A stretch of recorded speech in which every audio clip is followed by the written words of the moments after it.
ഡൽഹി മദ്യനയ കേസിൽ അരവിന്ദ് കെജ്രിവാൾ ജയിലിന് പുറത്തേക്ക് മോചന ഉത്തരവ് പ്രത്യേക ദൂതൻ വഴി തിഹാർ ജയിലിലെത്തിച്ചു.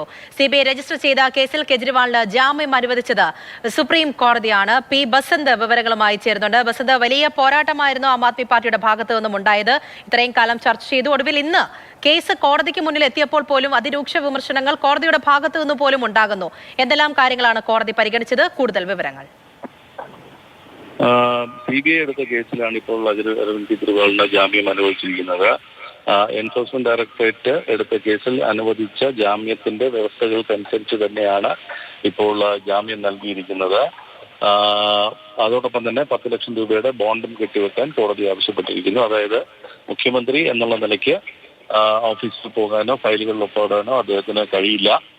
മറ്റ് ജാമ്യ ഉത്തരവ് വ്യവസ്ഥകളൊക്കെ തന്നെ പാലിച്ചുകൊണ്ട് ആണ് ഇപ്പോൾ അദ്ദേഹത്തിനെ മോചിപ്പിച്ചിരിക്കുന്നത്. ഇതുമായി ബന്ധപ്പെട്ട ഉത്തരവ് വിചാരണ കോടതിയിൽ നിന്നും തിഹാർ ജയിലിൽ എത്തിച്ചിട്ടുണ്ട്. അല്പസമയത്തിനകം അദ്ദേഹത്തിന് തിഹാറിൽ നിന്നും പുറത്തിറങ്ങാൻ കഴിയും. ശരി.